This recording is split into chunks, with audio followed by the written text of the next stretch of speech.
कहानी की शुरुआत होती है एक रहस्यमय सीक्रेट रिसर्च सेंटर से, जहां हम एलिसा नाम की एक लड़की को देखते हैं। एलिसा इशारों की भाषा में बात करती है और वह बोल नहीं सकती है क्योंकि बचपन में उसके साथ बहुत बुरा हुआ था। उसकी पूरी दुनिया बस 4 दीवारों में कैद है। इस दुनिया में एलिसा बिल्कुल अकेली थी, न कोई परिवार, न कोई सच्चा दोस्त। उसकी जिंदगी घड़ी की सुइयों की तरह बस एक ही लूप में चलती रहती है। सुबह उठना, घर का काम करना, रात को ड्यूटी पर जाना और हर पल अकेलापन झेलना। एलिसा जन्म से अनाथ थी। पैदा होते ही उसे कोई नदी किनारे छोड़ दिया गया था। उसकी गर्दन पर बचपन से ही एक चोट का निशान था, मानो किसी पंजे से उसे मारा हो। डॉक्टरों का मानना था कि इसी चोट ने उसके वोकल कॉर्ड को नष्ट कर दिया, इसलिए वह बोल नहीं पाती। पर एलिसा ने इसे कभी अपनी कमजोरी नहीं समझा। एलिसा को पूरी जिंदगी में केवल 2 ही लोगों का साथ मिला था। एक उसका पड़ोसी जाइल्स, जो एलिसा को समझता भी है और उसे अपनी फैमिली की तरह भी मानता है। वह एक बेहतरीन पेंटर है। दूसरी थी उसकी सहकर्मी जेल्डा, जो एलिसा के इशारों की भाषा समझती थी और उसकी आवाज बनकर रहती थी। लेकिन बाकी लोग एलिसा को पसंद नहीं करते थे और हर बार उसे दुख पहुंचाते थे, इसलिए एलिसा ज्यादातर किसी से बात नहीं करती थी। एलिसा जिस फैसिलिटी में काम करती थी, वहाँ एक खुफिया रिसर्च चल रही थी। एक दिन एलिसा और जेल्डा और वहाँ के सबसे पुराने सफाई कर्मी थे, वे लोग खुफिया कमरों की सफाई कर रहे थे।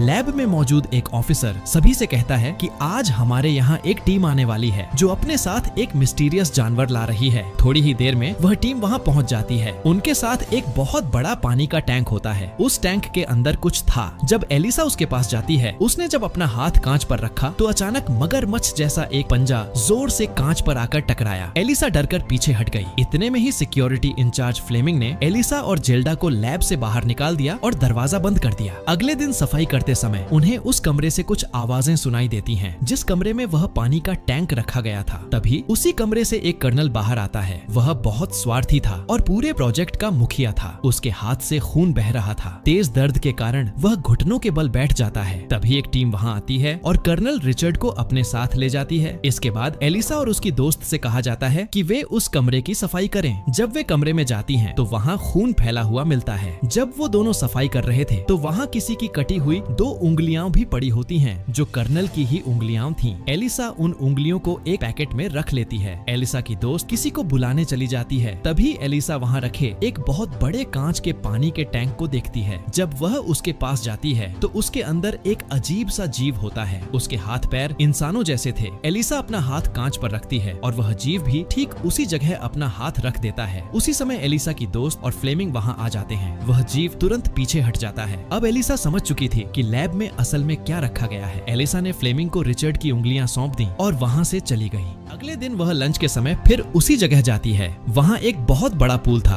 और वह जीव पानी के अंदर था। एलिसा पूल की दीवार पर बैठ जाती है। वह अपने साथ एक अंडा भी लाई थी। वह चम्मच से अंडे पर आवाज करती है। यह आवाज सुनते ही वह जीव पानी से बाहर आ जाता है। यह देखकर एलिसा अंडे का छिलका उतार देती है। वह अंडा खुद उस जीव को देना चाहती थी, लेकिन वह जीव एलिसा से डर रहा था, इसलिए उसने उसके हाथ से अंडा नहीं लिया। तब एलिसा अंडे को दीवार पर रख देती है। वह जीव अंडे को उठाकर पानी के अंदर चला जाता है। इसके बाद एलिसा भी वहाँ से बाहर चली जाती है। उस वक्त जेल्डा लैब के बाहर ही थी। उसने एलिसा से कहा कि रिचर्ड ने उन दोनों को अपने केबिन में बुलाया है। कुछ मिनट बाद वे दोनों रिचर्ड के केबिन में बैठे थे। रिचर्ड सर्जरी के जरिए अपनी दोनों उंगलियां वापस लगवा चुका था। रिचर्ड ने एलिसा और जेल्डा से कहा, मुझे यकीन है तुम दोनों ने लैब में मौजूद उस जीव को देखा होगा जिसने मुझ पर हमला किया था। मैं उस जीव को अमेजन नदी से पकड़कर लाया हूँ, इसलिए मुझे यह बताने की जरूरत नहीं है कि वह कितना खतरनाक है। भले ही वह जीव इंसानों की तरह दिखता है, लेकिन तुम दोनों उसे इंसान समझने की गलती मत करना और लैब की सफाई करते वक्त उससे हमेशा दूरी बनाए रखना। लेकिन एलिसा उसकी बातों पर ध्यान नहीं देती और एलिसा को उस जीव से हमदर्दी होने लगी थी। वह फिर से लंच के समय वहाँ जाती है और उस जीव के लिए अंडे लेकर आ गई। इस बार वह अपने साथ एक म्यूजिक प्लेयर भी लाई थी। वह म्यूजिक चलाती है और फिर से अंडा दीवार पर रख देती है। इसके बाद वह अपना खाना भी आराम से खाने लगती है। थोड़ी देर बाद वह जीव पानी से बाहर आ जाता है। वह जीव म्यूजिक सुनने लगता है। वह अंडा भी खा लेता है जो एलिसा ने उसके लिए रखा था। अब उसे एलिसा का साथ अच्छा लगने लगा था। एलिसा हर रोज उसके लिए अंडे लेकर आती और उस जीव की पसंद के मुताबिक उसे हर दिन अलग अलग तरह का म्यूजिक सुनाती। धीरे धीरे दोनों इशारों की भाषा में बात करने लगते हैं। समय के साथ यह सिलसिला बढ़ता जाता है और धीरे धीरे वे दोनों एक दूसरे के करीब आने लगे थे। एलिसा को इस दोस्ती से बहुत खुशी मिलती है क्योंकि वह इस दुनिया में बिल्कुल अकेली थी। इस दुनिया में उसके पास सिर्फ दो लोग थे, एक उसका पड़ोसी जाइल्स और दूसरी उसकी दोस्त। अब उसे खुशी थी कि उसे तीसरा दोस्त भी मिल गया है। एलिसा को इस बात से कोई फर्क नहीं पड़ता कि उसका तीसरा दोस्त डरावना है और एक अलग जीव है। उसे अपना दोस्त पाकर बहुत खुशी होती है। वह हर दिन लंच के समय उसके पास जाती और उसके साथ समय बिताती थी। दोनों एक दूसरे से इशारों में बात करते थे। इसी दौरान एक दिन फैसिलिटी के चीफ, जिसका नाम रॉबर्ट है, जो एक साइंटिस्ट और एक डॉक्टर भी होता है, रॉबर्ट ने एलिसा को उस जीव के साथ देख लिया। अब तक रिचर्ड और बाकी वैज्ञानिक उस जीव को केवल एक मूर्ख जानवर ही समझ रहे थे, लेकिन एलिसा और उस जीव को एक दूसरे से इशारों में बात करते देख रॉबर्ट समझ गया कि यह जीव काफी इंटेलिजेंट है। वे एलिसा को यह नहीं बताते कि उन्होंने सब कुछ देख लिया है और सब जान गए हैं। वे वैज्ञानिक भी थे और अमेरिका के लिए इस जीव पर रिसर्च कर रहे थे। रॉबर्ट ने इस बारे में रिचर्ड को भी कुछ नहीं बताया। अगली सुबह वह एक सुनसान जगह पर किसी से मिलने पहुंचा। कुछ समय बाद एक कार वहां आकर रुकी।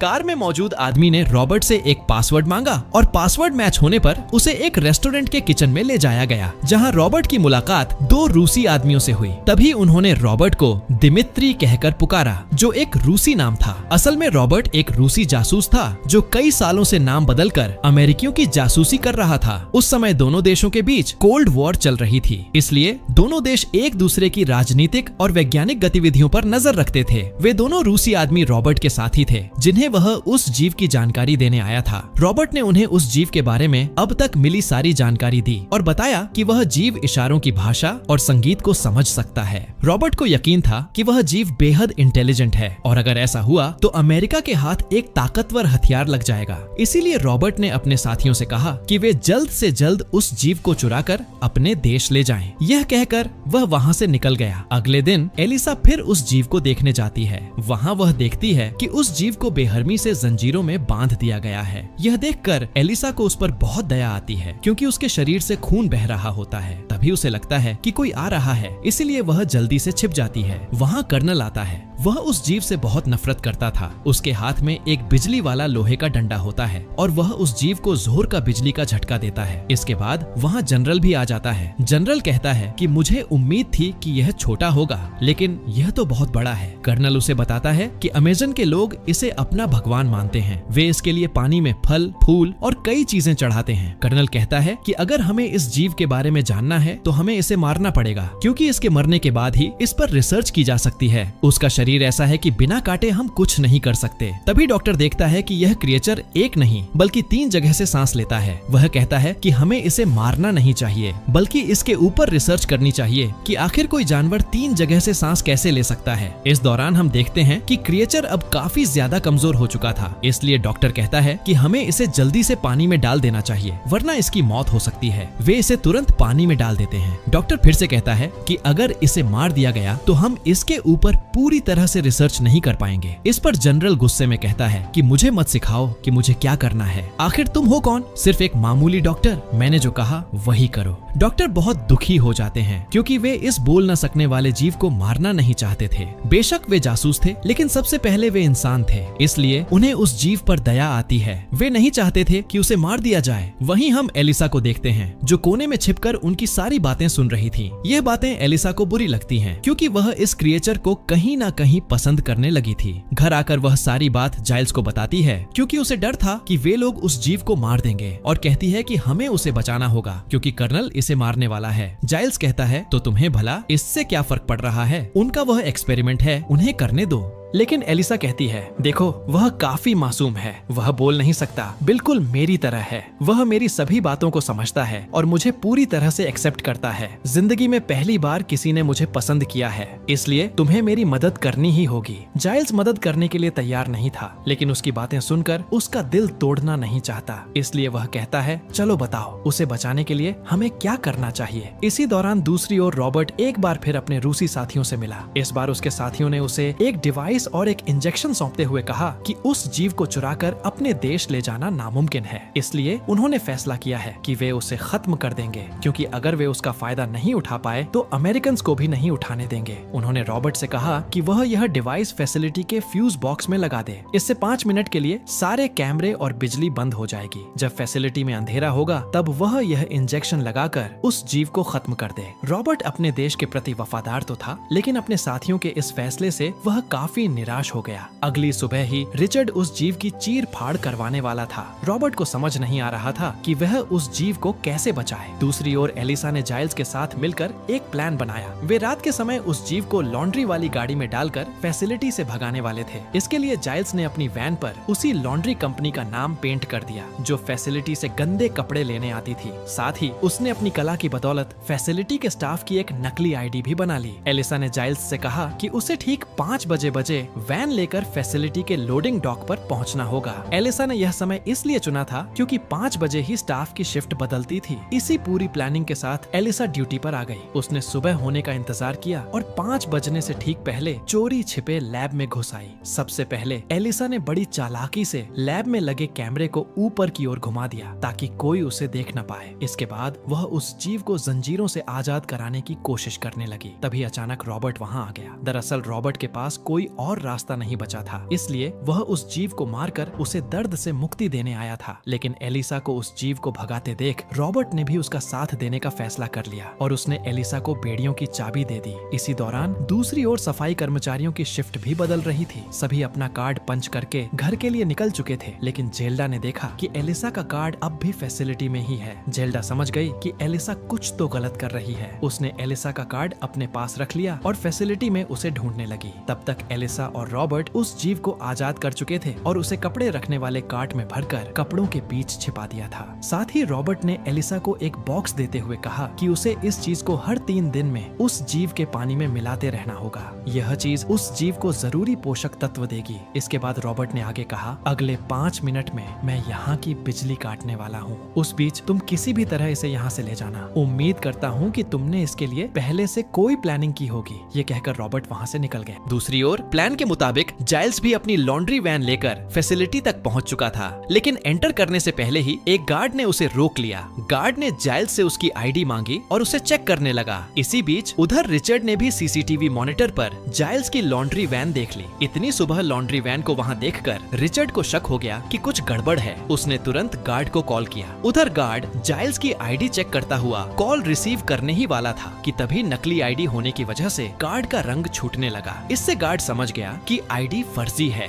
गार्ड ने फौरन जाइल्स पर बंदूक तान दी। वहीं रिचर्ड भी जाइल्स की वैन की तरफ भागने लगा। इधर तब तक एलिसा उस जीव को लोडिंग डॉक तक ले आई थी, लेकिन तभी जेल्डा ने उसे देख लिया। जेल्डा को सारा माजरा समझ आ गया और वह उस जीव को ले जाने से रोकने लगी। उसी वक्त उधर रॉबर्ट ने फ्यूज बॉक्स में अपनी डिवाइस फिट कर पूरी फैसिलिटी की बिजली काट दी और खुद लोडिंग डॉक पर आ गया। उसने एलिसा से कहा, हमारे पास बस 5 मिनट का समय है। यह सुनकर जेल्डा भी एलिसा की मदद करने को मजबूर हो गई। तभी रॉबर्ट ने देखा कि जाइल्स गार्ड की बंदूक के निशाने पर है। वह भागते हुए गार्ड के पीछे गया और उसे एक इंजेक्शन लगाकर वहीं बेहोश कर दिया। जाइल्स अपनी जान की खैर मनाते हुए फौरन लोडिंग डॉक पर पहुंच गया। एलिसा ने उस जीव को तुरंत वैन में बैठाया और जाइल्स के साथ वहां से फरार हो गई। रॉबर्ट भी जल्दी से जेल्डा को लेकर वहां से निकल गया। इस तरह एलिसा बड़ी चालाकी से उस जीव को चुराने में कामयाब हो जाती है और रिचर्ड को बिल्कुल भी भनक नहीं लगती कि इस चोरी के पीछे एलिसा है और रॉबर्ट भी उनके साथ शामिल है। उसे यही लगता है कि इसमें किसी बड़े गिरोह का हाथ है। उधर एलिसा उस जीव को अपने अपार्टमेंट में ले आती है। वह जीव ज्यादा समय तक पानी से बाहर नहीं रह सकता था, इसीलिए एलिसा ने तुरंत उसे पानी से भरे अपने बाथटब में लिटा दिया और उसमें रॉबर्ट द्वारा दिया गया वह पोषक तत्व मिला दिया। उधर दूसरी ओर जब जनरल को उस जीव के चोरी होने की खबर मिली तो उसने रिचर्ड से कहा कि अगर उसने उस जीव को जल्द से जल्द वापस नहीं लाया तो उसे नौकरी से हाथ धोना पड़ेगा। यह सुनकर रिचर्ड पूरी जी जान से उस जीव को ढूंढने में लग गया। अगली सुबह एलिसा एक बड़ी नहर के पास आई। उस नहर का पानी सीधे समंदर में जाकर मिलता था। एलिसा अब उस जीव को पानी में आजाद करना चाहती थी, लेकिन उस वक्त नहर में पानी कम था। नहर में जब पानी 30 फीट तक भर जाता था तभी वह समंदर से मिलता था और ऐसा केवल अक्टूबर और नवंबर के महीनों में ही होता था, क्योंकि उन दिनों बारिश ज्यादा होती थी। एलिसा ने उस जीव को आजाद करने के लिए 10 नवंबर का दिन चुना और कैलेंडर पर उस तारीख को नोट कर लिया। हालांकि उस दिन के आने में अभी कुछ समय बाकी था। अगले दिन एलिसा फिर से अपने काम पर चली जाती है ताकि किसी को शक न हो। वहीं घर पर हम जाइल्स को देखते हैं जो क्रिएचर के पास बैठकर उसकी ड्राइंग बना रहा था। लेकिन ड्राइंग बनाते बनाते जाइल्स की नींद लग जाती है और क्रिएचर पानी से बाहर निकलता है। इसी दौरान क्रिएचर की नजर घर में मौजूद एक पालतू बिल्ली पर पड़ती है। क्रिएचर उस बिल्ली को एक ही पल में मार देता है। जाइल्स की आंखें खुलती हैं और वह देखता है कि क्रिएचर उसकी बिल्ली को मारकर खा रहा है। यह देखकर जाइल्स क्रिएचर पर भड़कता है। क्रिएचर तेजी से भागता है जिससे उसका हाथ जाइल्स के हाथ से टकरा जाता है और जाइल्स के हाथ से खून बहने लगता है क्योंकि क्रिएचर के नाखून काफी लंबे थे। इसके बाद क्रिएचर वहाँ से कहीं बाहर चला जाता है। इसके बाद जब एलिसा घर आती है तो वो जाइल्स के हाथ और उस क्रिएचर को घर में ना पाकर परेशान हो जाती है। तब जाइल्स उसको बताता है कि उस क्रिएचर ने ये सब कुछ जानबूझकर नहीं किया, वो बस डर गया था। तुम जल्दी से जाकर उस क्रिएचर को ढूंढकर घर वापस ले आओ। एलिसा जल्दी से उस क्रिएचर को ढूंढकर घर वापस ले आती है। घर पर आने के बाद उस क्रिएचर को अपनी गलतियों का एहसास होता है और इस बार वो जाइल्स की बाकी पालतू बिल्लियों के साथ में अच्छा व्यवहार करता है। उस क्रिएचर को अपनी गलतियों का एहसास होता है, इसलिए वो जाइल्स के पास जाकर उसको इशारों में अपने सर पर हाथ रखने के लिए कहता है। जाइल्स भी ऐसा ही करते हैं और वो क्रिएचर भी अपना हाथ जाइल्स के सर पर रखता है, जहाँ पर उस क्रिएचर की बॉडी में से एक अजीब सी लाइट नजर आती है। इसके बाद अगली सुबह जब जाइल्स सोकर उठता है तो वो देखता है कि उसके हाथ की चोट बिल्कुल गायब हो गई है और साथ ही साथ में जाइल्स के सिर पर अब नए बाल भी उगाए थे, जिससे कि जाइल्स बहुत ही ज्यादा खुश होता है। यानी कि उस क्रिएचर के अंदर वाकई में ही शक्तियां थीं और इसीलिए अमेज़न के लोग उसको अपना गॉड माना करते थे। अब धीरे धीरे वह जीव इंसानी भावनाओं को भी समझने लगा था। उसे एलिसा से प्यार हो गया था और एलिसा भी उसे चाहने लगी थी। उनका मिलन सिर्फ मन तक सीमित नहीं रहा बल्कि शारीरिक रूप से भी उनका संबंध जुड़ चुका था। एलिसा को तो जैसे उस जीव के रूप में एक जीवन साथी मिल गया था और दोनों एक दूसरे के साथ रोमांस करने लगते हैं। एक इंसान और क्रिएचर का मिलन काफी अजीब था, इसलिए कर्नल सीधे रॉबर्ट से मिलने निकल पड़ता है। वहीं दूसरी तरफ हम रॉबर्ट को देखते हैं। एक गाड़ी आती है और वहाँ मौजूद लोग रॉबर्ट पर फायरिंग करके उसे मार देते हैं। इसी दौरान कर्नल भी वहाँ पहुँच जाता है और उन दोनों लोगों को मार देता है जिन्होंने रॉबर्ट पर गोली चलाई थी। कर्नल जल्दी से रॉबर्ट के पास आता है जो अपनी जिंदगी की आखिरी सांसें ले रहा था। कर्नल उससे पूछता है कि बताओ आखिर वह क्रिएचर कहाँ है, लेकिन रॉबर्ट कुछ भी नहीं बताता। कर्नल उसे काफी टॉर्चर करता है, जिस पर रॉबर्ट सिर्फ इतना कहता है कि वह लैब में सफाई का काम करती है और इतना कहते ही मर जाता है। कर्नल को एलिसा पर शक नहीं होता बल्कि उसकी दोस्त जेल्डा पर होता है, इसलिए कर्नल अपने साथियों के साथ जेल्डा के घर जाता है और उससे पूछता है कि क्रिएचर कहाँ है, लेकिन जेल्डा कहती है कि उसे कुछ भी नहीं पता, वह नहीं जानती कि क्रिएचर कहाँ है। यहीं पर हम उसके पति को देखते हैं जो सारी बातें बता देता है और कहता है कि उसने अभी अपनी पत्नी को एलिसा से बातें करते हुए सुना था और वह क्रिएचर एलिसा के पास है। रिचर्ड उसी वक्त एलिसा के घर के लिए निकल पड़ा। उसके जाते ही जेल्डा ने एलिसा को कॉल कर सब कुछ बता देती है और जल्द से जल्द वहाँ से उस क्रिएचर को लेकर भाग जाने के लिए कहती है। उसी दिन 10 तारीख भी होती है और बाहर बहुत तेज बारिश हो रही होती है। यह वही दिन होता है जिस दिन एलिसा को उस क्रिएचर को रिवर में छोड़ना था। एलिसा बहुत ही ज्यादा दुखी मन से उस क्रिएचर को लेकर निकल जाती है क्योंकि अब वो उस क्रिएचर को खुद से दूर नहीं करना चाहती थी। कर्नल जब एलिसा के घर पहुंचता है तो उसे वहां पर कोई भी नहीं मिलता, जिससे कर्नल और भी ज्यादा गुस्से में आ जाता है।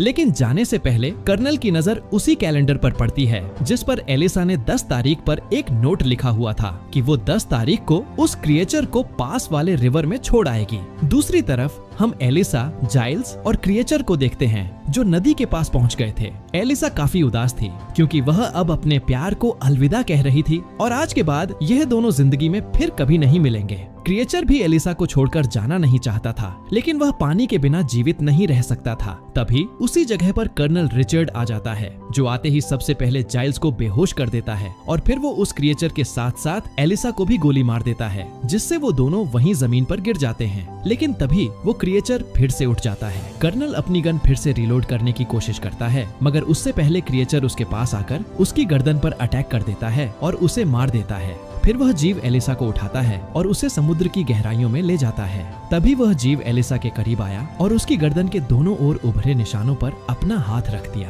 वह एलिसा को किस कर ही रहा था कि अगले ही पल एलिसा जाग उठी। उसकी गर्दन के निशान मछली की तरह गलफड़ों में बदल गए। एलिसा अब उन गलफड़ों की मदद से पानी में सांस ले पा रही थी। असल में यह क्रिएचर काफी शक्तिशाली था और उसके पास अजीबोगरीब पावर थी। खैर, अब दोनों को एक दूसरे का साथ मिल चुका था। एलिसा को पानी में जीने की एक नई जिंदगी मिल गई थी। दोनों एक दूसरे को बाहों में भरते हैं और समंदर की गहराइयों में हमेशा के लिए खो जाते हैं। इस खूबसूरत और अनोखे मिलन के साथ यह मूवी खत्म होती है। दोस्तों, उम्मीद है कि आपको यह रोमांचक कहानी पसंद आई होगी। अगर कहानी अच्छी लगी हो तो वीडियो को लाइक करना और चैनल को सब्सक्राइब करना बिल्कुल न भूलें, क्योंकि यहाँ आपको ऐसी ही अमेजिंग और यूनिक कहानियां देखने को मिलती रहेंगी। अब कमेंट करके जरूर बताइए, क्या एक लड़की का एक खतरनाक क्रिएचर से प्यार करना सही था या गलत?